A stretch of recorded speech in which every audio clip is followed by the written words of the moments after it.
Viva! Estamos aqui no nosso nono Vai a Jogo e esta semana quem vai a jogo, ou quem vai à pista, digamos assim, é o Salviano. Vamos falar da próxima época de Fórmula 1, uma época que se espera seja menos cheia de surpresas fora da pista, digamos assim, pelo menos do que a época passada, que foi muito afetada pelo Covid, como todos sabemos. O Salviano, que tem aqui comigo, tem o podcast mais ouvido de Fórmula 1 em Portugal e que desde já peço a toda a gente, mais ouvido, ali em conjunto com o Último Chicane, que é um podcast no qual eu também tive dedo, e do qual muito me orgulho, mas vamos falar de Fórmula 1 ou de F1. Procurem o podcast, ouçam o Salviano e os mais intervenientes do podcast, porque é de facto extraordinário. O Salviano também foi, durante 2 épocas, ou uma época, ele já me dirá também, um craque das corridas online na PlayStation, com a liga bancada Fórmula 1, provavelmente a liga em Portugal mais excitante do jogo de Fórmula 1. E pronto, esta é a introdução. Olá, Salviano, tudo bem? Olá, Pedro, muito obrigado pelo convite e um olá a todos os teus ouvintes, teus ouvintes e tuas ouvintes do Vai a Jogo. É um prazer estar aqui convosco. Certíssimo. Salviano, vamos logo pôr dedos na ferida. Vamos começar pela Mercedes. Pode ser? Pode. Mercedes. O Lewis Hamilton renovou depois daquela novela que não foi bem uma novela, porque já se estaria à espera. As restrições programadas para 2021 afinal não chegaram, estarão mais para 2022, e a Mercedes AMG parecia à primeira vista mais uma vez imbatível. No entanto, nos testes do Bahrein, o W21 não pareceu tão dominante, como houve ali uns peões, houve muito poucas voltas com outras equipas. Aquilo que eu te quero perguntar diretamente, achas que é tudo bluff ou há mesmo possibilidades de termos finalmente um campeonato equilibrado no topo? Bluff não foi certamente o que se passou no Bahrein nos testes de pré-temporada. Vai para além do que estamos habituados a ver na Mercedes. A Mercedes costuma sempre empatar ali um bocadinho, não mostrar muito o jogo. Mas houve ali vários momentos em que se percebeu que o carro não estava bem, sobretudo a asa traseira não estava a funcionar como eles estariam a contar, o que provocou alguns despistes e saídas de pista tanto de Lewis Hamilton como de Valtteri Bottas. Eles tiveram um inverno bastante conturbado, pouco anormal. Eles perderam a última corrida da última temporada em Abu Dhabi de forma concludente. A Red Bull foi bastante melhor. Na altura todos pensámos que fosse ou que tivesse acontecido porque a Mercedes tinha parado de desenvolver o carro de 2020 muito cedo na temporada e que, portanto, a Red Bull conseguiu apanhar os Mercedes e naquela ponta final estava melhor. Mas quando chegámos agora aos testes de inverno no Bahrein, vimos uma Red Bull que tudo correu bem, tudo saiu bem, com um carro rápido, eficaz, consistente, e uma Mercedes com vários problemas por resolver.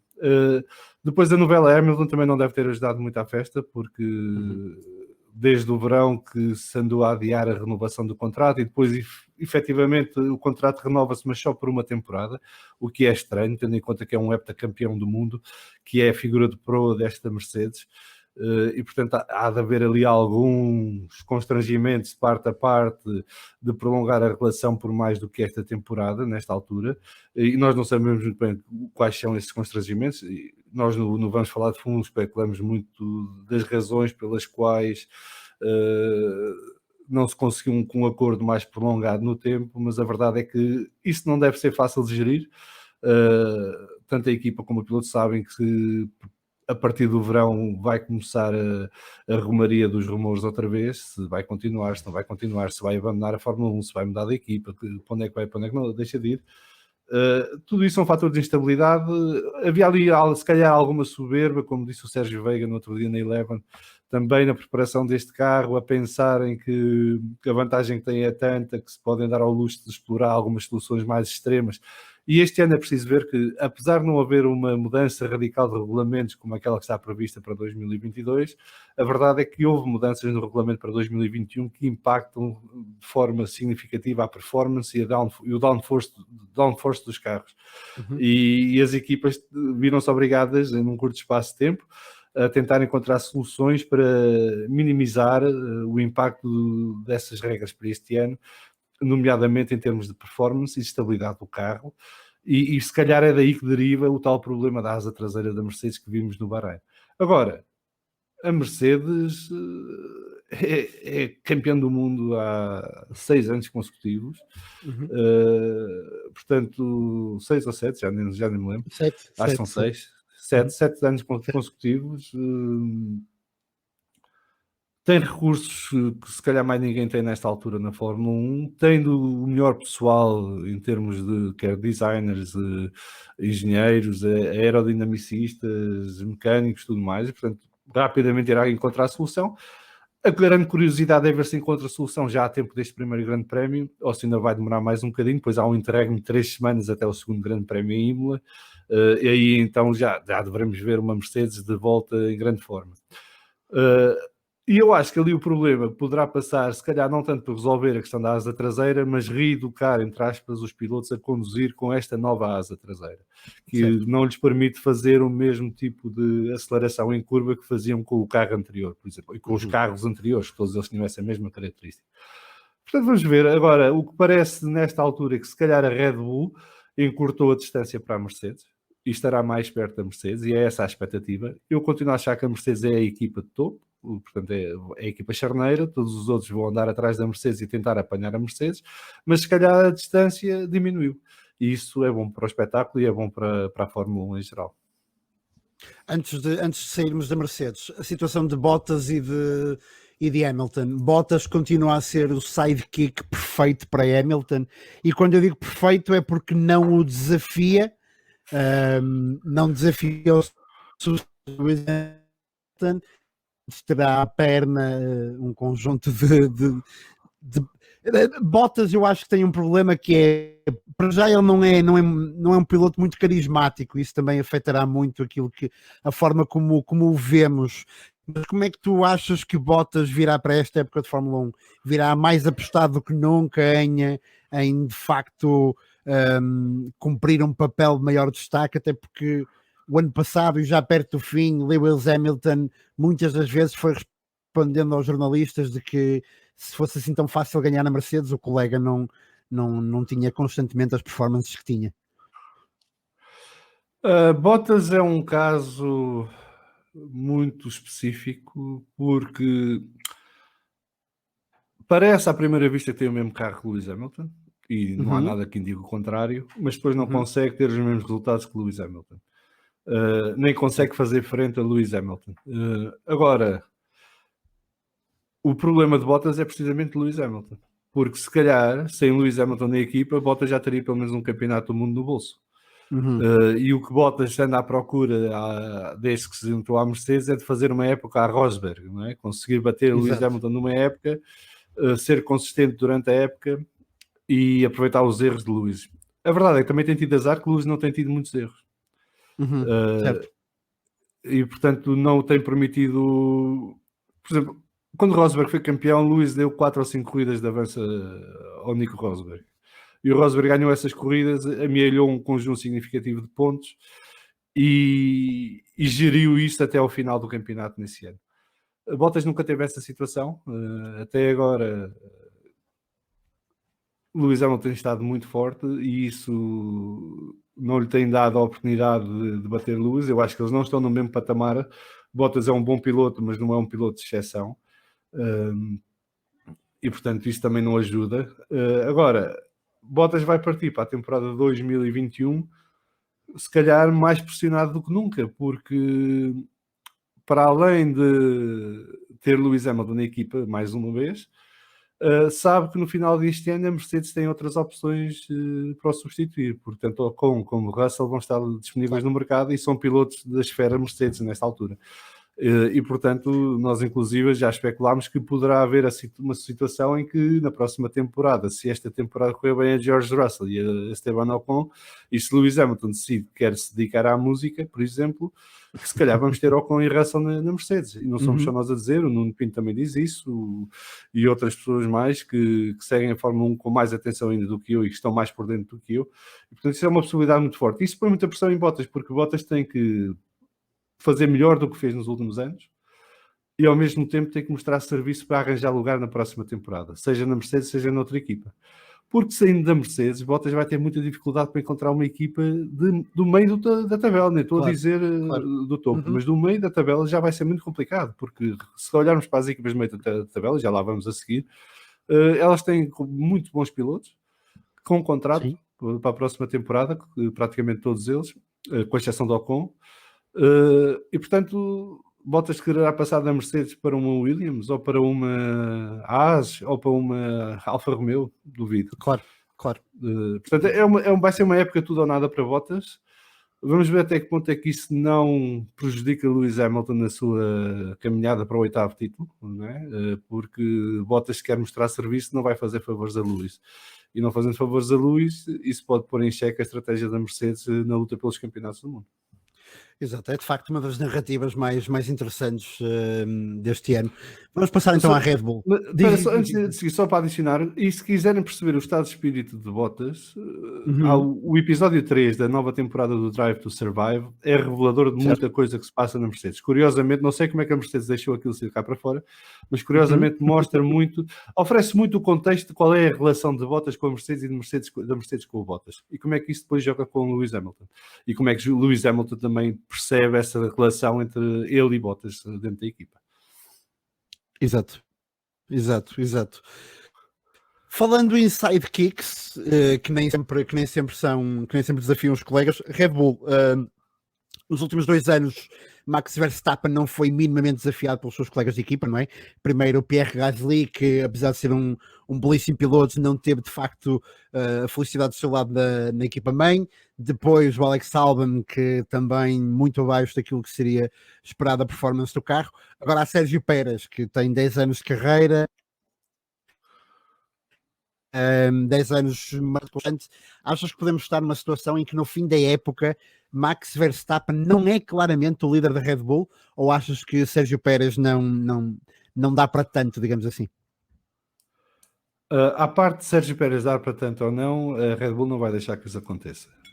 Agora, acho que Max Verstappen vai ter um ano mais complicado do que está habituado, e se calhar vai ter um companheiro de equipa que não vai parar o jogo todos os fins de semana, porque o Sérgio Pérez claramente vai para a Red Bull para ganhar corridas, que é a ambição dele. Eu não acho que ele esteja com a expectativa de vir a ser campeão do mundo, mas que é ganhar mais corridas.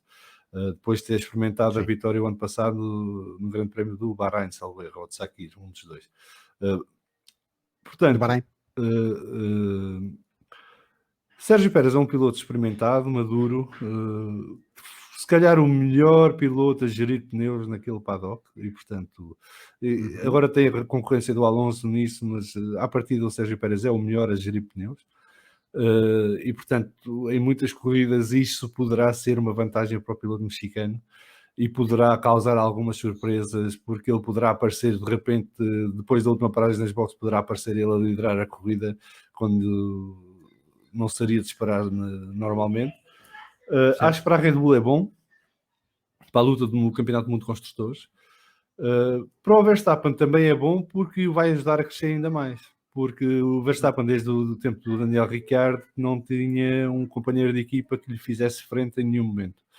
E um piloto que não tem ninguém a fazer-lhe frente no início da carreira e numa altura em que ele está a crescer, não se desenvolve, portanto estagna. E ele tem vindo a melhorar através dos anos, mas precisa de alguém que verdadeiramente o desafie dentro da equipa, para ele então dar o passo extra para poder então lutar finalmente por um campeonato do mundo, mesmo sem tendo o melhor carro. Agora, eu acho que Max Verstappen naturalmente vai ganhar o duelo dentro da Red Bull, e que Sérgio Pérez, ali a partir de metade da temporada, provavelmente se resignará a ser o fiel escudeiro, até porque quererá renovar o contrato, porque Sérgio Pérez tem um contrato de um ano só. Aquilo que eu te perguntava, então a partir daí, concordarás que apesar de muito se falar da posição de Verstappen estar mais ameaçada do que nunca, se calhar estamos a falar, se calhar o facto de ele ter finalmente um colega de equipa que o pode parar à prova, se calhar vai fazer sobressair o melhor de Verstappen e ajudá-lo mais do que aquilo que se pensa. Não sei se concordas comigo. Não, eu acho que é isso que vai acontecer. Verstappen vai melhorar ao longo do ano e vai ter que ir buscar forças que se calhar nas alturas não foi. apesar de que eu acho que o Daniel Ricciardo é melhor piloto que o Sérgio Pérez e, portanto, ele teve esse desafio com o Daniel Ricciardo, mas Pérez é um piloto mais experiente, mais sabido, e que saberá utilizar as oportunidades que vai ter em pistas, nomeadamente por causa dessa capacidade de gerir pneus, mantendo o ritmo de corrida. E, portanto, poderemos, a dada altura, ver um lado de Verstappen, não vamos gostar tanto. Mas isso faz parte do jogo e, portanto, ele tem marca de campeão e os campeões nessas alturas não dão a bebês, não facilitam isto, não fazem prisioneiros, digamos assim. Certo. E, portanto, se ele perceber que está a ser ameaçado pelo Sérgio Pérez, não terá pejo em recorrer ao que for necessário para manter a ordem na equipa. Mas eu acho que ele naturalmente vai conseguir isso. Eu acho que Sérgio Pérez não é uma ameaça no sentido de pôr em causa quem é o líder da equipa da Red Bull e como eu disse, a partir dali da segunda metade da temporada, Sérgio Pérez vai estar mais preocupado em renovar o seu contrato com a Red Bull do que propriamente a ser uma ameaça para o Max Verstappen. Exato. E, portanto, eu acho que é bom para a Red Bull. Acho que a Red Bull ganha mais capacidade de fogo para lutar com a Mercedes pelo campeonato de construtores. Acho que poderá ser bom para o Max Verstappen para crescer e se estiver numa situação de ganhar o campeonato do mundo de pilotos ou de lutar por esse campeonato do mundo, ter um companheiro da equipa que o acompanhe verdadeiramente para pelo menos bater Bottas, que é uma coisa que tanto o Albon como Gasly não conseguiram fazer e por isso é que saíram da Red Bull. E portanto, se Pérez conseguir regularmente bater Bottas, já está a dar o seu contributo para ajudar o Max Verstappen e a equipa na luta pelos campeonatos. Sim, exato. Salviano, vamos passar à McLaren agora. É provavelmente a equipa que mais evoluiu nos últimos 5 anos, se olharmos neste período temporal. Tem 2 pilotos que, embora sejam de gerações diferentes, são sensacionais, não é? Lando Norris, obviamente, num patamar mais baixo, porque também mais novo. Depois Daniel Ricciardo. Tem uma história de sucesso no passado também a McLaren. Não achas que se está a passar muito pouco cartão, digamos assim, à McLaren neste momento? Porque a mim dá-me a impressão de que a McLaren pode muito bem ser neste momento o terceiro grande, se quisermos assim, do paddock. E não achas que... Porque temos, nesta época fala-se muito, obviamente, de Ferrari por ser a equipa que é, da Aston Martin por causa da renovação da equipa, da Alpine até, e não achas que a McLaren tem ficado um bocado fora deste hype, quando na verdade é provavelmente a terceira melhor equipa? Eu acho que é normal, tendo em conta que a McLaren trocou de motor, portanto deixou o motor Renault e passou para o motor Mercedes, e aqui há uma incógnita que é quão rapidamente irá a McLaren ter um carro eficaz com o novo motor. Porque o que vimos nos testes de pré-temporada no Bahrein é que eles de facto são rápidos. Os carros são rápidos, a volta estão lá. Mas nas simulações de corrida a coisa não decorreu assim tão bem como à primeira vista. E eles não estão assim tão consistentes como se calhar gostariam de estar. O que é normal, porque eles ainda estão a descobrir o novo motor, que funciona de maneira muito diferente do motor Renault. Estão a ajustar o carro a esse motor e a aperfeiçoar e a afinar a parte do chassi para tirar o máximo de rendimento do motor, e isso demora o seu tempo e não é um teste de 3 dias que resolve o problema, por muito que eles tenham feito testes de túnel de vento e de CFD. Agora, se calhar daqui a 4 ou 5 grandes prémios, a McLaren poderá estar claramente em terceiro lugar, mas eu acho que o midfield, ou aquele pelotão do meio, neste momento, é muito complicado. Eu acho que está ali 6 equipas, pelo menos, que podem lutar por este pelotão. Umas com mais armas do que outras, mas pelo menos para a luta pelo terceiro lugar, há pelo menos 4 equipas claramente. Portanto, é a McLaren, é a Aston Martin, é a Ferrari e é a Alpine. Depois poderemos juntar estas duas, a Alfa Tauri e a Alfa Romeo, mas em circunstâncias diferentes, e vamos ver até quando é que eles aguentam esse ritmo. Agora, as primeiras 4 vai ser uma luta muito renhida outra vez, e se calhar vai ser o grande foco de atenção do Campeonato do Mundo. Eu espero que não. Espero que seja pelos títulos, mas mesmo que haja luta pelos títulos, este pelotão do meio vai estar muito, muito renhido e vai proporcionar grandes espetáculos. E depois é ver quem é que consegue ser mais consistente, pista para pista, de circuito para circuito, mantendo os resultados. Porque se for como o ano passado, em que num circuito está a McLaren melhor, no outro estava a Racing Point, no outro estava a Renault, então aí vai ser até ao fim.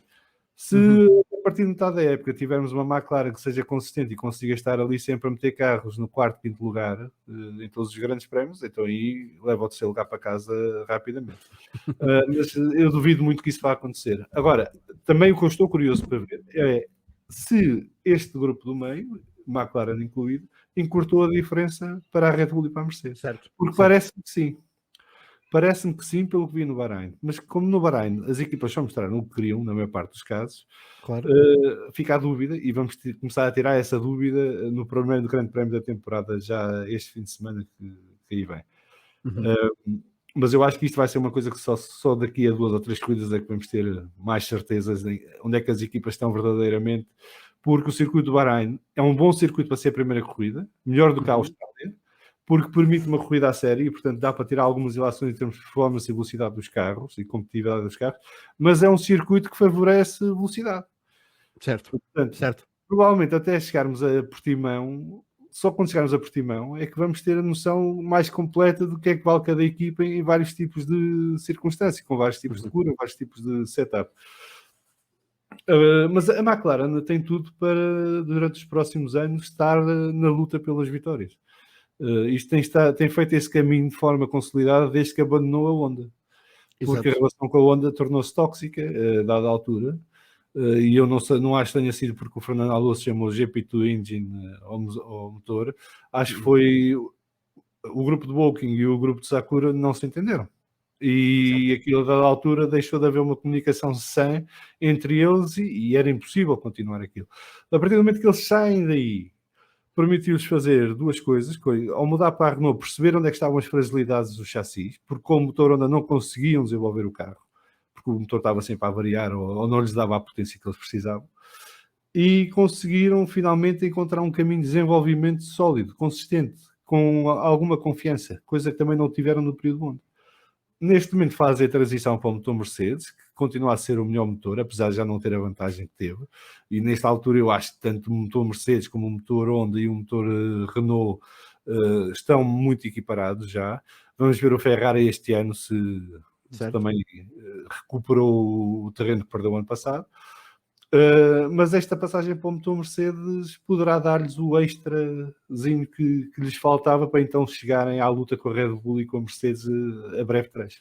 Os pilotos, só para acabar, eu acho que vai ser interessante. Eu não acho que isto vai ser muito pacífico, muito sinceramente. Eu acho que o Daniel Ricciardo é melhor piloto que o Lando Norris nesta altura. O Lando Norris poderá vir a ser tão bom ou melhor que o Ricciardo, mas nesta altura o Ricciardo é o melhor piloto. Mas vai para a casa do Lando Norris. E na casa do Lando Norris manda o Norris e o Norris já vai dizer cá para fora que é assim.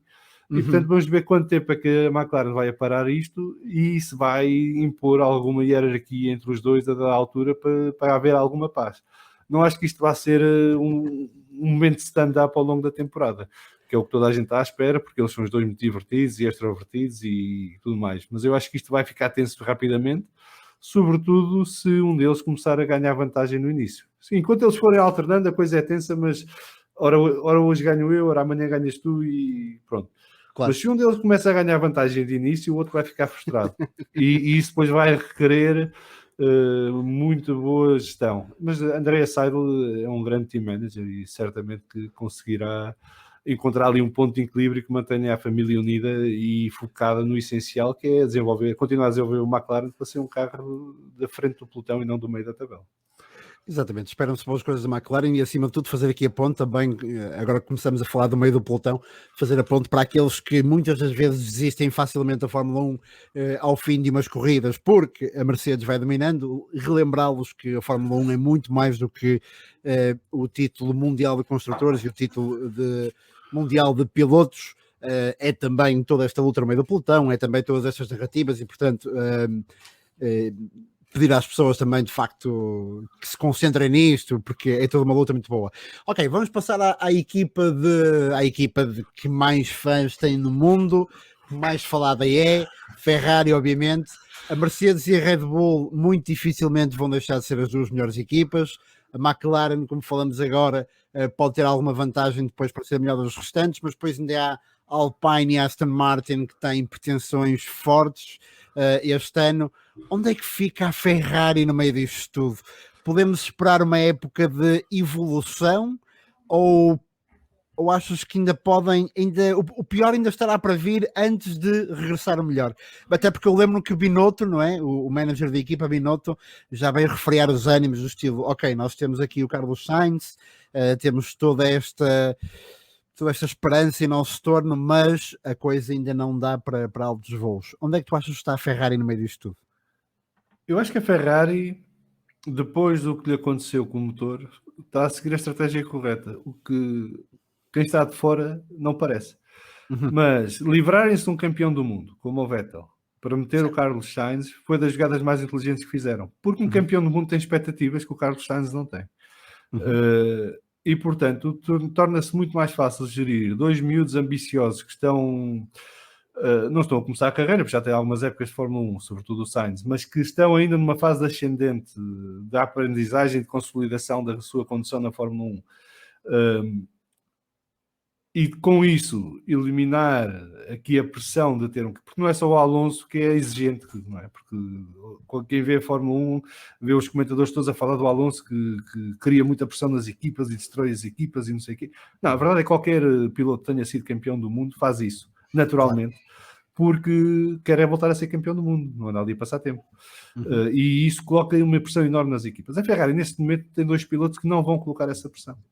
Porque ainda não estiveram na situação de lutar. Carlos Sainz ainda nem sequer ganhou um grande prémio. Teve à beira em Monza o ano passado, mas não ganhou um grande prémio.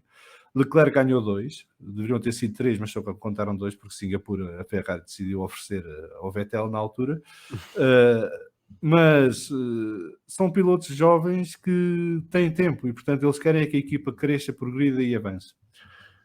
E isso permite a Binotto e à sua equipa técnica focarem-se em resolver os problemas do carro em vez de andar a gerir os pilotos. A única coisa que eles têm a garantir é que não há acidentes em pista. E acho que isso, tanto Sainz como Leclerc, não vão querer que aconteça. E se acontecer, será numa situação extrema em que não podem fazer mais nada para isso. Agora, eu estou curioso para ver. Eu acho que os primeiros indicadores que tivemos no Bahrein, nos testes de inverno, são positivos. O motor Ferrari parece já ter recuperado uma grande parte da potência que tinha perdido. Em reta, pelo menos, já consegue ser tão rápido como os outros, se não mais rápido às vezes até. O Giovinazzi com o Alfa Romeo chegou a ter a velocidade de ponta mais alta na reta. Deu uma sensação e que a Ferrari, casa-mãe, não quis mostrar o motor, mas que a Alfa Romeo e a Haas já deixaram ver mais um bocadinho. E, portanto, o motor poderá estar tão potente como os outros ou perto disso. Resta saber se dura e, portanto, se conseguem fazer grandes prémios inteiros ao mais alto rendimento sem o motor partir. É uma questão que só vamos ver depois quando as corridas começarem. O carro em si, isto na Fórmula 1 não se pode separar o chassis do motor. E, portanto, se o motor não oferece performance, o chassis não vai funcionar. Porque o chassis daquilo é desenhado para caber que nem uma luva. E sem margens. Se há uma folgazinha, já não vai funcionar tão bem. Portanto, se o motor estiver recuperado, isso vai-lhes permitir desenvolver o chassis. E vai permitir que o carro daqui a meia dúzia de corridas já esteja mais no ponto. E estando no ponto, entrar nesta luta pelo terceiro lugar no Campeonato do Mundo. Eu não o estou a ver a lutar logo ou a voltar a lutar com a Mercedes e com a Red Bull este ano. Acho que isso poderá ser algo que aconteça daqui a 1 ou 2 anos. Mas acho que vão estar na luta pelos pódios. E se tiverem uma oportunidade, ganharem uma corrida aqui ou ali. E portanto já vamos ver uma Ferrari mais animada, com mais sangue na guerra. E livre do pessimismo de Sebastian Vettel, que de facto desde 2018 que as coisas não estavam a correr bem, e aquilo, o pessimismo é uma espiral negativa, não é? Aquilo não para, continua a descer, e portanto há alturas na vida em que o divórcio é o melhor, e foi isso que fizeram com o Vettel. Na altura ficou meio muito chateado com a situação, mas a minha percepção é que foi a decisão certa. Não estou a dizer que a decisão certa tenha sido contratar Carlos Sainz. Eu sou grande fã de Carlos Sainz e acho que foi uma boa aposta da escuderia, mas foi uma boa decisão deixarem sair Vettel e não renovar o contrato, porque já não havia muito a fazer naquela relação, e o que eles precisam nesta altura é de paz e sossego para se focarem em desenvolver o carro, e acho que é isso que vai acontecer durante esta temporada. Sim, e talvez a questão de. Isto também tem muito a ver com gestão de expectativas, não é? E este ano a Ferrari parte com expectativas mais baixas e talvez isso seja de facto fonte de felicidade mais lá à frente e de entusiasmo. E esperemos que sim, porque uma Ferrari forte também torna uma Fórmula 1 mais forte. Aston E só Martin. para dizer, Diz, diz, diz. que eu acho que a dupla Carlos Sainz-Leclerc neste momento é a melhor dupla no paddock. Sim, eu acho que Em são dois termos pilotos de. bastante excitantes. Sim, sim, sim, sim. Há uma relação ali entre juventude, mas já uma habilidade, há uma relação entre juventude e experiência que está no ponto exato, não é? Sim, Em e termos de Leclerc é um talento enorme. Sainz é. Se quiseres, eles têm um bocadinho de. O Leclerc é um bocadinho o Messi e o Sainz é um bocadinho o Cristiano Ronaldo. Uhum, certo. O Leclerc mais baseado no talento inato e o Sainz mais baseado no trabalho duro e intensivo de Uhum. aprendizagem e de estudo. Portanto, tem ali uma muito boa dupla de pilotos para o futuro e que pode já começar a dar frutos este ano. E eu, portanto, tenho grande esperança para a Ferrari. Sim. E de alguma forma, Carlos Sainz também é uma espécie de animal competitivo que eu acho que pode ser bom para a Ferrari, porque lá está, tu falavas muito bem do Vettel e de como aquilo já estava a correr mal e punha pressão na equipa. O Sainz também é um piloto muito exigente, só que de outra forma, com muito menos anos de carreira. A exigência de Sainz traz mais coisas boas do que propriamente tensão. Aston Martin, a Racing Point surpreendeu tudo e todos no ano passado, não é? Na época passada, um carro superior àquilo que era esperado logo O desde o Mercedes início. cor-de-rosa. O Mercedes cor-de-rosa, exatamente, muita tinta fez correr. Este ano prometeram também muito nesta, eu vou chamar para a época, nesta antecipação. Tem um dos carros Aston Martin mais bonitos do pelotão, acho que poderemos concordar quase todos. Tem um campeão do mundo ao volante, tem mais um ano de desenvolvimento sobre aquilo que já era um belíssimo carro. No Bahrein, no entanto, pareceram uma equipa mais lenta do que aquilo que se estava à espera. Achas que o hype em torno da Aston Martin não poderá dar lugar a uma pequena depressão? Ou achas que a Aston Martin de facto pode vir a ser tudo aquilo que promete, que é não vai lutar pelo título agora, mas vai começar muito rapidamente a mostrar que é lá que quer chegar daqui a 2, 3 anos?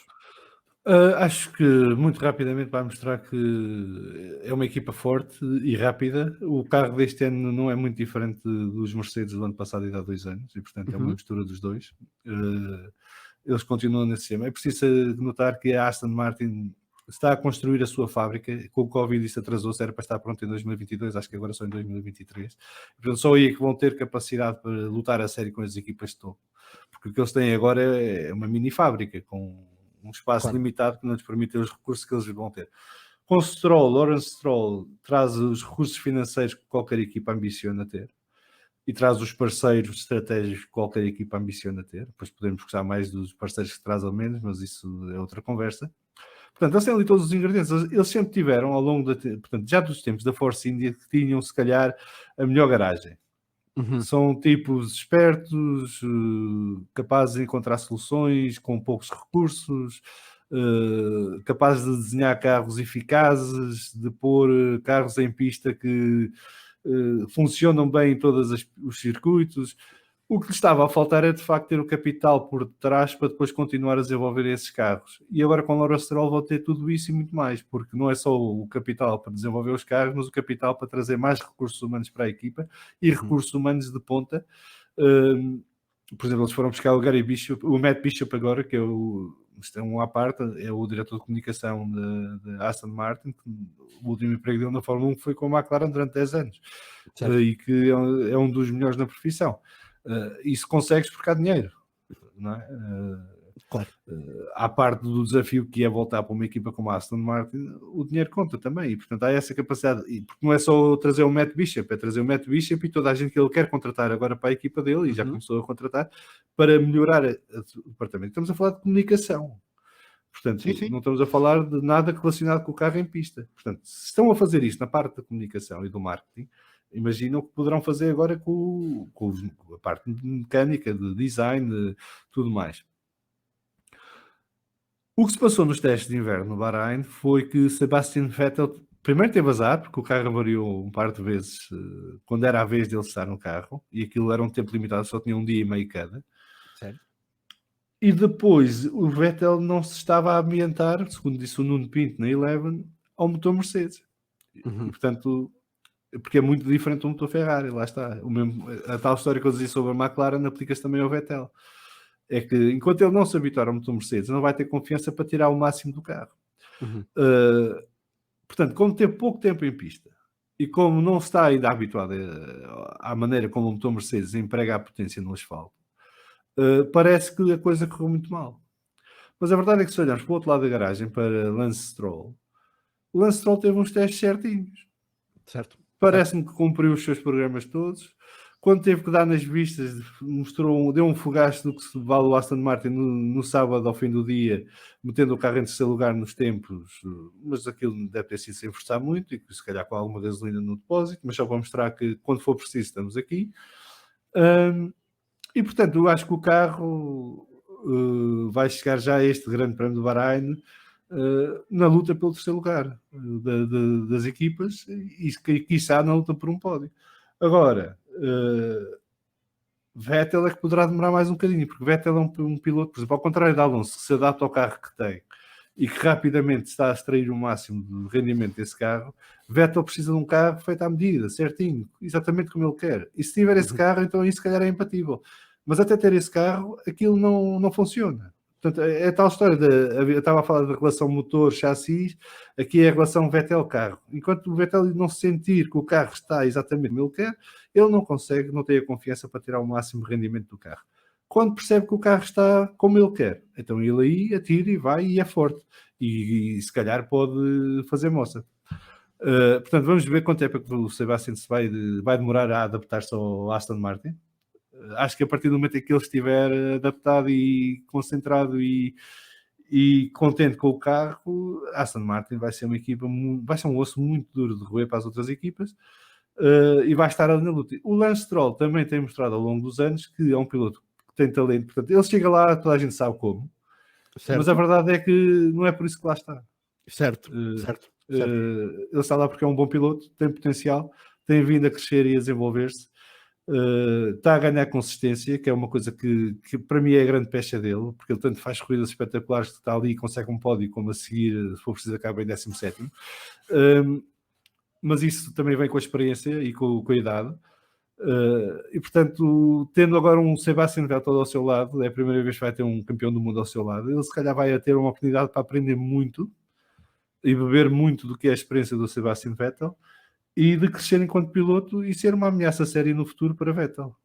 Não, se calhar este ano depende. Achas que esse vai ser o posicionamento do Vettel? Achas que o Vettel vai estar na Aston Martin quase como um mentor para o Stroll e quase como, portanto, aproveitar aqui? Ele não precisa de ser mentor.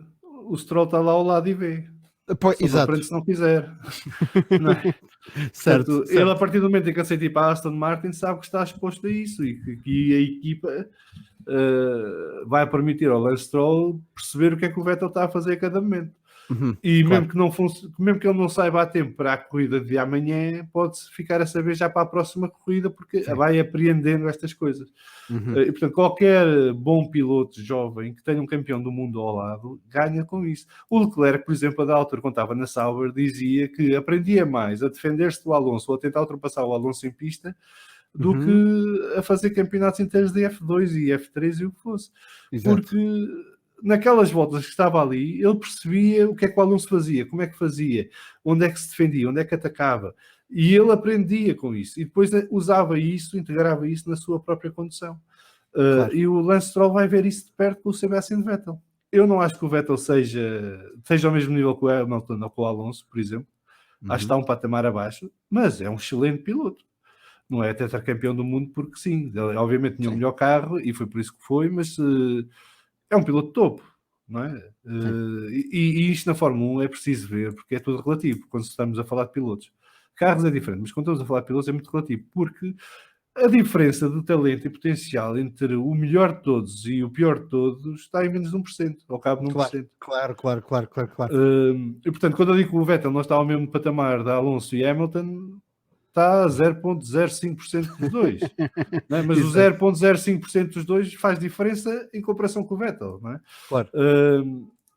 Agora, eu acho que o Stroll pode ter aqui uma oportunidade no início do campeonato de bater Vettel regularmente e com isso amelhorar alguns pontos que permitam depois fazer uma época à Rosberg.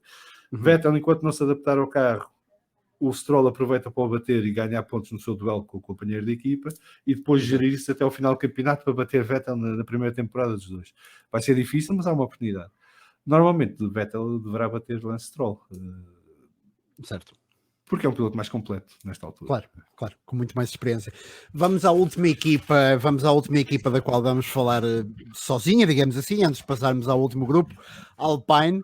A Renault surpreendeu ao dispensar o manager, não é? O Cyril, ainda mais se calhar ao ir recuperar Alonso de uma reforma que nunca chegou para ser bem reforma. Com o Ricardo, a equipa parecia no bom caminho para o sucesso, para o crescimento. Achas que ainda há combustível em Alonso para fazer coisas bonitas? E depois, achas que a experiência de Alonso pode trazer mais do que a ambição de Ricardo? Começando pelo Cyril. Uhum. Foi uma surpresa, porque acho que ninguém estava à espera, mas olhando para trás, percebe-se porquê. E Certo. é um claro sinal do Luca Di Meo para a equipa, que é quem não atinge o objetivo pode ficar à porta, mas quem não atinge o objetivo está de saída. Certo. E acabou a mama do agora vamos ter mais 5 anos, não sei para quê. Uhum. Estamos a gastar dinheiro, estamos a investir à séria, fomos buscar um bicampeão do mundo, foi bicampeão do mundo connosco, ainda por cima, e portanto não há tempo a bébés. Cyril, obrigado pelo teu serviço, não conseguiste, ficaste em quinto lugar o ano passado no campeonato, apesar de termos regressado aos pódios, está aqui a porta da rua. É brutal? É. E se calhar pode haver outras razões por trás, mas é um claro sinal de que não se admite falhanços nesta altura e que a Alpine está aqui para lutar por campeonatos do mundo e por vitórias, não está aqui para ser de terceiro, quarto ou quinto no campeonato do mundo. E acho que poderá ter sido isso que seduziu Alonso também. Porque Alonso queria voltar ao campeonato do mundo da Fórmula 1, não parece que a sua primeira escolha tenha sido a Renault, mas acho que se não acreditasse no projeto da Renault Alpine, porque entretanto passou para a Alpine, não se tinha metido, porque ele não ia voltar para fazer mais 3 temporadas ou 2 temporadas como fez na McLaren. Mas achas que a marca pode dar a Alonso um carro que lhe permita lutar por títulos até que se retire definitivamente? Acho. É? Acho porque a aposta não é este ano. Portanto, Sim, certo. 2021 vai ser um ano para Alonso e Alpine se consolidarem, reconstruírem a sua relação. Alonso ainda tem muita gente ali do tempo em que ele foi piloto da Renault, e isso ajuda, mas há muita gente nova também, porque entretanto passaram mais de 10 anos, desde a última passagem de Alonso pela Renault. E portanto este ano vai ser um ano para criar química entre ele e a equipa, e acho que não tenho grande dúvida que a Alpine vai fazer o que o Alonso quer. E portanto, e vai funcionar nessa lógica, e não haja grandes dúvidas nisto, a não ser que Alonso depois em pista mostre que eu não estou à espera que aconteça, que é que está mais fraco, porque eu acho que ele está ao mesmo nível que estava, e se calhar até está mais refinado pela experiência que adquiriu na IndyCar, no Campeonato do Mundo de Resistência, no Dakar, nas 24 horas de Daytona, e todas essas provas que ele andou a fazer estes anos. Portanto, eu acho que o Alonso volta um melhor piloto ainda do que qualquer era, porque traz outros instintos e outros conhecimentos que não tinha em 2018. E portanto, eu acho que a Alpine vai funcionar nessa lógica. Ando toda a gente muito preocupada, incluindo o João Carlos Costa, que no nosso podcast também referiu, de não haver uma hierarquia clara na equipa Alpine, porque há 3 ou 4 manda-chuvas, digamos assim. Eu acho que há uma hierarquia clara, acho que cada um tem o seu território bem definido e quem manda ali é o CEO da Renault, não é mais ninguém. E depois o CEO da Renault coordena com estes 4 como é que deve funcionar. Acho que o Brivio veio para gerir a relação com Alonso e manter Alonso satisfeito, porque Alonso satisfeito é meio caminho andado para a equipa ter sucesso.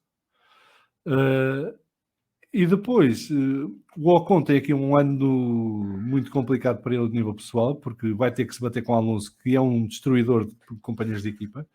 Portanto, o único que sobreviveu, tirando o Trulli no início mesmo da carreira, o único que sobreviveu, salvo erro, foi o Hamilton, que empatou em pontos e em vitórias com Alonso. Está bem que Hamilton era o ano rookie, mas toda a gente sabe a história da McLaren nesse ano e como é que as coisas correram. Não foi exatamente fácil para nenhuma das partes envolvidas. Portanto, o Ocon vai ter aqui um ano... Vai ser um teste interessante para o Ocon. Lá está, o Ocon vai ter a oportunidade de aprender com o Alonso. Sim. Por muito seja batido para o Alonso. Uhum. Eu acho que o Ocon, ficando perto do Alonso, ou conseguindo acompanhar o Alonso, portanto, ficando ali a 1, 2 décimas dele, e conseguindo em pontos não ficar... Quer dizer, se o Alonso lhe dá uma abada, tipo, de dobrar os pontos do Ocon, e se não for por questões mecânicas, de avarias do carro e tudo mais, acho que o Ocon aí, se calhar, acaba a carreira. Certo. Agora, se ele conseguir ir andar taco a taco durante a temporada, mesmo continuamente ficando atrás do companheiro de equipe, mesmo se o Alonso faz quinto, ele faz sexto, se o Alonso faz terceiro, ele faz quarto, se conseguir fazer este tipo de acompanhamento, acho que Ocon, para além de aprender com muito por ter Alonso com ele na equipa, dá um passo em frente na carreira para depois aspirar a outros voos, que poderá ser na tal Mercedes, porque até se fala que a Renault quer Gasly para a próxima temporada. Há um rumor de que a Renault quer o Pierre Gasly ao lado de Alonso para 2022, e também já se percebeu que Pierre Gasly neste momento é uma carta fora do baralho da Red Bull, e portanto vai ficar livre no final desta temporada, apesar de ter renovado o contrato com a Toro Rosso ou com a AlphaTauri para este ano.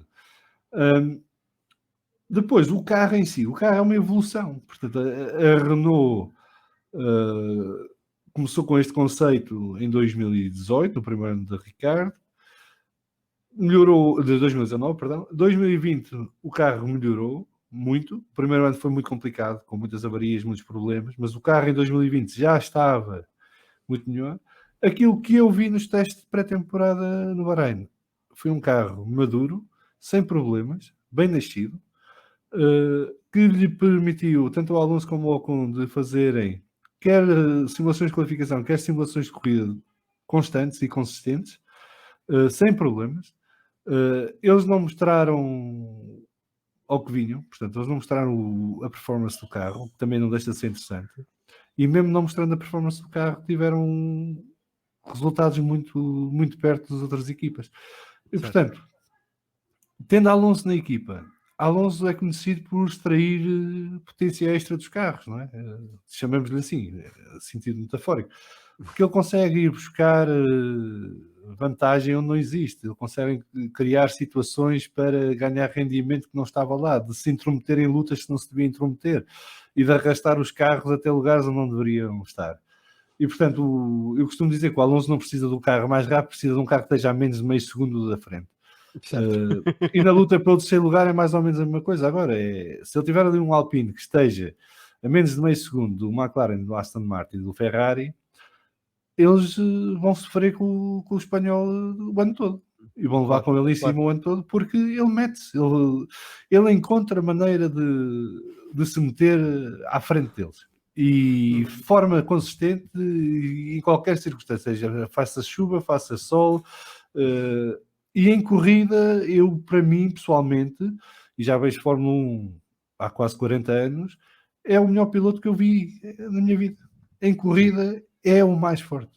E, portanto, se o Alonso se apanha com o Alpine à frente dos McLaren do Aston Martin em corrida e o Alpine permite-lhe defender-se desses carros, boa sorte a ficarem à espera de que o Alonso cometa um erro para ser ultrapassado. Exato. E portanto a Alpine tem aqui muitas coisas a favor. Vamos ver se eles têm um conceito de carro muito diferente de todos os outros,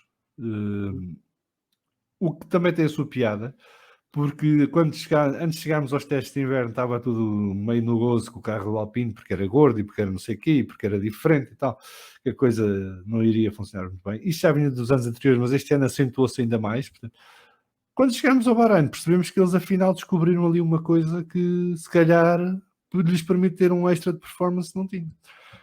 Porque permite ao carro refrigerar melhor, porque a distribuição das partes do carro permite ao carro funcionar melhor com o ponto o centro de equilíbrio e tudo mais do carro. E portanto conseguiram ali um truque tipo que a McLaren fez com o difusor traseiro, que também levou e que depois levou a Andrea Seidl, que é uma frase que já disse algumas vezes no nosso podcast também, quando questionado, porque havia uma polémica do difusor traseiro da McLaren, ele disse: o que eu acho estranho é que mais ninguém se tenha lembrado disto. E portanto A McLaren tem vantagem com esse difusor, a Alpine encontrou vantagem com um sistema de refrigeração diferente, e as equipas nota-se que estão a dar tudo para ganhar a sua performance extra, e é aquilo que se espera numa equipa de Fórmula 1, é isso, é que dê tudo para ganhar aquela décima extra a cada momento. Por muito que às vezes isso possa significar passar para a zona cinzenta das regras, e acho que é aí que se ganham campeonatos, não é cumprir as regras. E acho que nenhum deles concordaremos que o difusor da McLaren, por exemplo, não entra tão nessa zona cinzenta como, por exemplo, o DAS no ano passado com Mercedes. Acho que Sim. Acho que não será tão grave. João, vamos então ao resto do pelotão, de uma assentada só. Estamos a falar da Haas, AlphaTauri, Williams e Alfa Romeo. Qual destas 4 é que tu achas que vai ser o saco de boxe do pelotão? E qual destas 4 é que tu prevês que possa ser a maior surpresa? E aliás, se calhar diz-me se eu estou certo em enquadrá-las todas num grupo final, ou se calhar, se há alguma delas que claramente tu vejas como fazendo parte deste grupo com Aston Martin, Alpine, Ferrari e McLaren. Então vamos começar pela que eu acho que é melhor dessas 4 e depois vou indo para a pior. Sim. A AlphaTauri neste momento está no pelotão do meio, não tenho grandes dúvidas. Certo. A minha dúvida é se aguenta ficar no pelotão do meio daqui a 4 ou 5 grandes prémios, porque a AlphaTauri vai deixar de beneficiar de uma coisa que beneficiava até aqui, que é de poder ter a Red Bull a fazer certas partes do carro, e agora vai ser obrigada a fazer essas partes para o carro ela própria. O que significa que o carro de 2022 vai ser todo feito dentro de casa, dentro de portas. Certo. E não pode ser cópia do Red Bull. Ou seja, a AlphaTauri, que não padece do mal de ter que andar a procurar patrocínios e de dinheiro, porque vem do mesmo saco que a Red Bull, e o Sr. Matas Tits gosta muito de Fórmula 1 e investe nisso, ainda bem. Tem um outro problema, que é eles vão ter que se focar rapidamente no carro de 2022 e vão ter que parar de desenvolver este, porque quer dizer, eles não conseguem recrutar gente extra só para esse propósito. Portanto, eles vão ter que usar as pessoas que têm neste momento. E, portanto, a partir daí de maio, junho, se calhar vamos ver uma AlphaTauri mais focada em desenvolver o carro no próximo ano, que propriamente desenvolver este. Se a luta pelo meio do pelotão for tão reunida como mantevemos, quer dizer que as outras equipas não vão parar o desenvolvimento ao longo do ano deste carro. Portanto, a AlphaTauri vai ficar para trás. Nesta altura, também a Alfa Romeo está aqui num limbo, porque tanto pode estar nesta luta com o pelotão do meio, em conjunto com a AlphaTauri e as outras 4 equipas, a lutar por pontos e entradas no top 10 e com sorte no meio do pódio, como pode ficar ali numa ilha no 8º lugar do Campeonato do Mundo, sozinho. Porque o carro parece ser melhor este ano que qualquer ano passado, muito disso advém do facto do motor Ferrari ser melhor, mas poderá ficar ali numa situação em que não consegue encostar na AlphaTauri, porque só há 10 lugares que pontuam, não é? Não nos podemos esquecer. Portanto, podem haver 30 carros super competitivos, mas só há 10 que pontuam, portanto, isto é da altura, alguém vai ter que ceder. Portanto, a Alfa Romeo pode ser a equipa que vai ceder, que é, apesar de estar rápido, estar ali sempre à beira do top 10 e pontuar aqui e ali, e até poder fazer uma surpresa, não pode acolá, pode depois não conseguir manter-se colado a este pelotão do meio. E depois não tem ninguém atrás que verdadeiramente a desafie. Porque a Williams, apesar de estar melhor, não parece ter dado o passo que precise para chegar à Alfa Romeo, por exemplo. Certo. E já nem falo na AlphaTauri. Mas poderá bater a Haas, porque a Haas vai optar por fazer um ano sabático, digamos, entre aspas. A Haas não vai desenvolver o carro, não vai gastar mais dinheiro neste carro, a não ser reconstruir peças que sejam necessárias para acidentes dos pilotos. Tem 2 pilotos rookies, e portanto eu acho que a Haas está a fazer uma excelente decisão de gestão, porque tem 2 pilotos rookies que precisam de rodar. E portanto vai-lhes dar um carro para as mãos para eles rodarem. Eles são os dois trazem muito dinheiro para a equipa, por várias razões. O Mick Schumacher, porque é filho de quem é, tem o nome que tem, atrai muitos patrocinadores, sobretudo alemães. O Nikita Mazepin, porque o pai é quem é, e a Uralkali é a empresa que é, e está a investir muito na AS. E isto dava outro podcast, se é bom, se é mau, não interessa, é o que é. Os 2 pilotos são jovens, têm muito potencial, sobretudo o Mick Schumacher, que tem sido preparado para ser piloto de Fórmula 1 e sendo piloto de Fórmula 1 para ganhar corridas e lutar por campeonatos. Vamos ver se ele consegue lá chegar, mas bem, ele tem sido treinado para isso ao longo da vida. Sim. O Nikita tem potencial, mas é hiper agressivo e pode, e se calhar pode ter um amargo de boca na Fórmula 1. E, portanto, vai ser também interessante ver até que ponto é que ele se consegue controlar e amadurecer enquanto piloto na Fórmula 1. Mas o que eles precisam este ano é de andar, é rodar, é estar no pelotão, ter carros de Fórmula 1 nas mãos, fazerem muitos quilómetros durante a temporada e aqui e ali estarem em lutas e ganharem experiência com isso também. Portanto, faz aqui um ano sabático, não mexe mais no carro, a pensar já em 2022 e em 2022 então vir com um carro mais competitivo para tentar encostar no pelotão do meio e lutar por pontos e tudo mais. Este ano acho que vai ser a equipa do fundo da tabela e não deve sair de lá, a não ser que a Williams cometa a Harakiri, que também não parece ser o caso, porque a Williams neste momento tem pessoal muito mais competente que o que tinha aqui há meia dúzia de meses. E Sim, portanto... Sim, a Williams que deixou de ser uma equipa familiar, digamos assim, não é? E adotou outra postura, mas gostei da tua visão da AS, porque a AS, se quisermos fazer um paralelo com o basquete, está num ano de reset, pronto, está num ano em que propositadamente está a jogar para o draft, exatamente, propositadamente não é boa, porque é isto que trará crescimento, concentrar-se em outras coisas. João, vamos a uma série de 12 perguntas rápidas. Ou seja, eu não te quero dar tempo a pensar, quero que te digas a primeira coisa que te vem à cabeça. Ok? E vamos a isso então. São 12 perguntas. João, primeira pergunta: piloto mais surpreendente da época para ti? Tsunoda? Ok, Sim. o outro homem da AlphaTauri é o piloto mais. Mas surpreendente, achas que vai ganhar um grande prémio como o Pierre Gasly o ano passado? Não, acho que vai ser muito rápido, que vai haver ali qualificações que nos vai surpreender a todos, porque se vai meter em lugares que não devia. E em pista poderemos ter alguns momentos engraçados com ele. Engraçados no bom sentido. Sim. Acho que vai dar luta ao Gasly, e o Gasly não deve estar a contar muito com isso. E eu gosto de pilotos japoneses, portanto já tinha saudades de um piloto japonês na Fórmula 1. Certo. Sou grande fã do Kobayashi. Era grande fã do Satoru Nakajima quando era miúdo e portanto fico todo contente por ver um piloto japonês de volta a ver, vamos até se Tsunoda não será o melhor japonês de sempre depois no fim da carreira, porque esse é o objetivo. Exatamente, é o objetivo, há boas possibilidades de isso acontecer. Para quem se lembra do Tsunoda na Fórmula 3 era extraordinário, foi de facto ali um tufão. Piloto que vai desiludir mais, quem é para ti? Vettel é o homem que mais vai desiludir, mas eu não tenho grande fé. Ou seja, tu não tens grande fé sequer que a meio mas desiludir em relação à expectativa, não é desiludir. Claro que sim. Sim, acho que ele não vai dar à Aston Martin aquilo que a Aston Martin está à espera que ele dê nesta altura. Poderá melhorar ao longo do tempo, acho que este ano não vai fazer isso. Certo. Já agora, equipa de desilusão. Qual é a equipa que vai desiludir mais? Eu diria Aston Martin. Aston Martin, concordo contigo. Pela mesma razão. Uma questão de expectativa, e depois vai... Porque eu acho que a Aston Martin, se não ficar em terceiro lugar, é um ano mau. Certo. Este o patamar em que se meteram e agora vão ter que viver com isso. Já agora, tu tens 40 anos de Fórmula 1 quase, concordas que o carro da Aston Martin deste ano é provavelmente um dos mais bonitos do paddock, se não o mais bonito? Eu, como grande sportinguista, fico muito contente que volta a haver um carro verde na Fórmula 1, desde logo. Certo. Eu acho o carro bonito, acho o Alpine mais bonito. Não é por ser o carro do Alonso, eu sou grande fã do Alonso, porque quem ouve o podcast sabe, não há grandes dúvidas. Não é por ser o carro do Alonso, eu acho que o Alpine é verdadeiramente o carro mais bonito.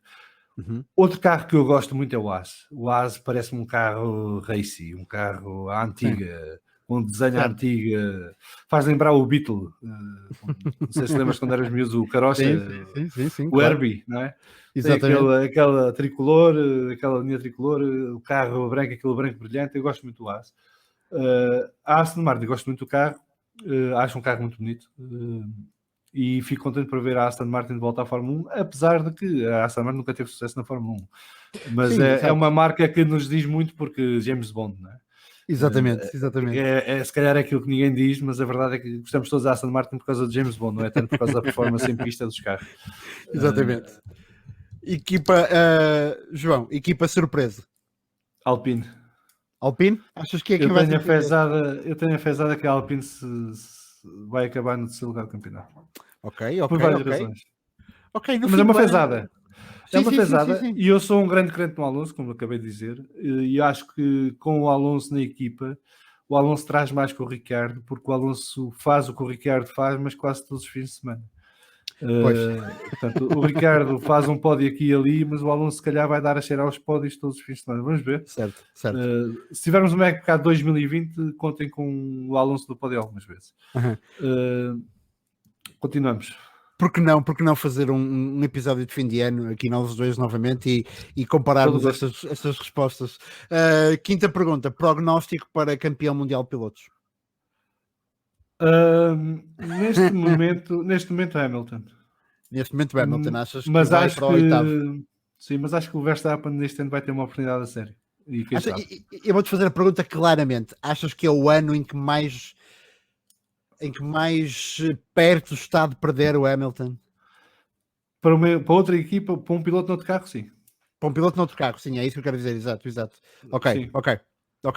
Porque o ano passado também se falou muito da diferença ter sido diminuída, mas entretanto depois não foi tanto assim.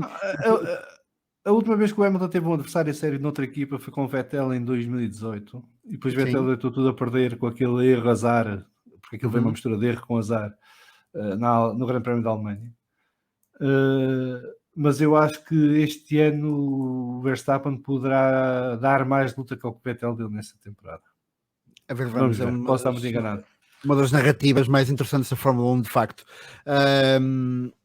A próxima pergunta era carro mais bonito do pelotão. Tu já foste falando de alguma forma da Alpine, exatamente. Oitava pergunta: um piloto para vencer um grande prémio de forma surpreendente, como aconteceu ano passado com Gasly e como aconteceu ano passado com Pérez. Quem é que achas que este ano pode fazer uma gracinha? Carlos Sainz. Carlos Sainz, achas que... Sim. Ok. Mais rapidamente do que Leclerc.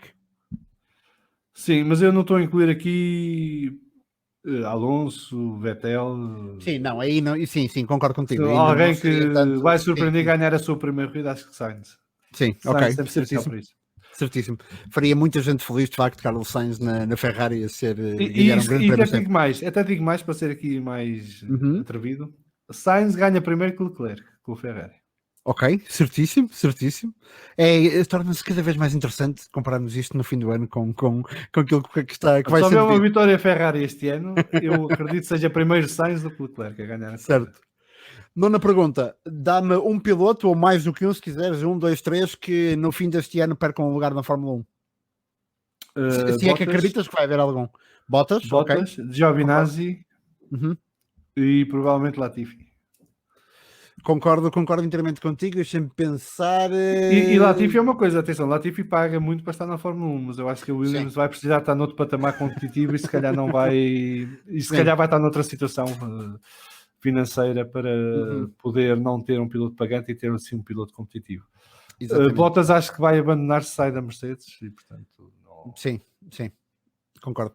Últimas 3 perguntas, agora vamos a matchups. Um deles já respondeste, portanto já vou passar, que é Leclerc com o Carlos Sainz, mas vou fazer esta pergunta de outra forma. Tu falaste em Sainz para ganhar um grande prémio primeiro do que Leclerc. No fim das contas, quem é que achas faz mais pontos na época? Leclerc ou Sainz? Leclerc, mas por pouco. Leclerc por pouco. Acho que vai ser renhido, acho que eles vão estar ali muito perto um do outro. Ficaria muito surpreendido se houvesse uma diferença maior do que 10, 15 pontos entre eles no fim da época. Ok, vamos agora para a parte de trás do pelotão. Mick Schumacher ou Nikita Mazepin? Quem é que achas que vai ter a melhor época? Schumacher pela consistência, mas Mazepin vai fazer bons resultados aqui e ali também. Bons resultados para a AS, não é exatamente... Quem não conhece o Mazepin da Fórmula 2, Mazepin é provavelmente o piloto mais agressivo que eu já vi em toda a minha vida, vou dizer isto. Achas que vamos ver Mazepin a meter-se em maus lençóis na Fórmula 1 com agressividade? Não sei, vamos ver. O Mazepin marcou pontos comigo no teste de inverno do Bahrein, quando o Lewis Hamilton faz aquele último peão a entrar na reta da meta e ele vem logo atrás e começa-se a rir. Certo. Portanto, eu acho que ele não tem grandes problemas em criar conflitos por causa disso. Eu sei, não acho que a intenção dele seja criar conflitos, mas não tem grandes problemas a advirem conflitos das suas ações. Agora, eu acho que ele se vai se controlar mais na Fórmula 1, até porque a Fórmula 1 não vai dar grandes abébias. Portanto, ele já teve aqui uma situação complicada agora neste período de pausa invernal, que não se sabe muito bem os contornos da coisa. À primeira vista parecia uma coisa muito grave, se calhar não via uma coisa mais trivial. Certo. Mas ele já está com o cartão amarelo quando começar a temporada e portanto eu acho que a própria FIA e a Liberty não vão dar grande margem para que ele se estique muito. Nem sei se ele se quer esticar, ele se calhar também agora percebe que está na Fórmula 1, não está a correr contra miúdos, está a correr contra os pilotos a sério. Exato. E vai ter ali Hamilton, Alonso, Vettel e outros à volta e portanto acho que ele também vai perceber em que sítio é que está e em que lugar é que está neste momento na hierarquia, e isso vai ajudar a impedir certos excessos. Última pergunta do podcast, última pergunta rápida: quem é que achas que vence mais corridas durante o ano, Sérgio Pérez ou Max Verstappen?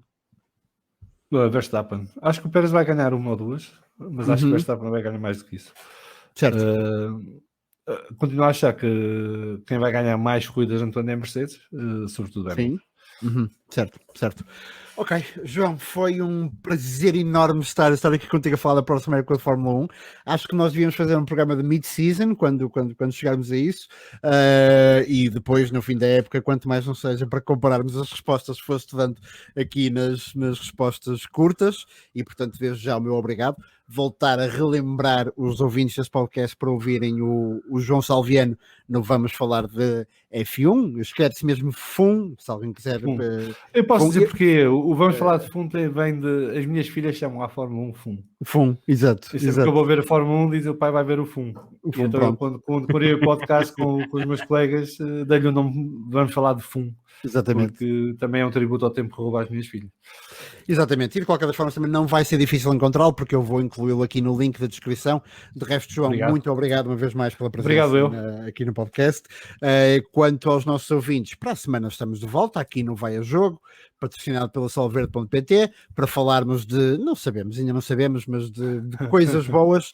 Não se esqueçam, vejam o Grande Prémio de Bahrein, treinos livres na sexta-feira, qualificação no sábado, corrida no domingo, e também podem ver a Fórmula 2, que ocorrerá também no Bahrein ao mesmo tempo, e não percam o resto da Fórmula 1, cá estaremos para falar de Portimão e tudo mais também para lá, mas aproveitem a Fórmula 1, aproveitem o Drive to Survive, porque não? Ótimo conteúdo feito de alguma forma mais dramática para a corrida, e aproveitem acima de tudo um desporto que está cada vez mais excitante depois de ter passado de facto uma travessia no deserto, eu diria nos últimos 10 anos, mas que de há 4, 5 anos para trás, sim, claro que sim. Não quero interromper a conclusão, mas também para dizer que hoje em dia ser fã de Fórmula 1 em Portugal é mais fácil, há muito e bom conteúdo. A Eleven faz uma excelente cobertura da Fórmula 1, mas também há muito e bom conteúdo em termos de podcast, desde o Bandeira Amarela, o Última Chicano, o Automobil, o Curva Cega e o nosso, e muitos outros que estão a surgir, e portanto têm com que se entreter ao longo da temporada. A temporada vai ser longa, vai só acabar quase perto de Natal, mas o que não falta é que companhia para se falar e debater esta temporada de Fórmula 1, ao contrário de outros anos em que estávamos sozinhos em casa a falar para a televisão. Exatamente. Portanto, tens também aqui este segue para os vários podcasts que existem, que se fazem em Portugal e que todos eles têm muita qualidade e oferecem conteúdos bem diferenciados, que dá para serem complementares entre si. E também o Vai a Jogo, que é mais um podcast de desporto que se junta à comunidade podcastiana portuguesa. Muito obrigado. Sim, e dizer de resto também, para quem não tem uma grande relação com a Fórmula 1 neste momento, ou porque nunca teve, ou porque já teve e abandonou, deixem de, se calhar, não se concentrem tanto na luta pelo Mundial de Construtores ou na luta pelo Mundial de Pilotos. Há muito mais Fórmula 1 a acontecer para além disso, há muitas narrativas interessantes no meio do pelotão, e se derem uma oportunidade à Fórmula 1, ela vai de facto retribuir, mas isto é a minha opinião pessoal. De resto, a todos que nos ouviram, até para a semana, e uma vez mais, obrigado aqui ao João por ter estado connosco. Obrigado eu. Deus.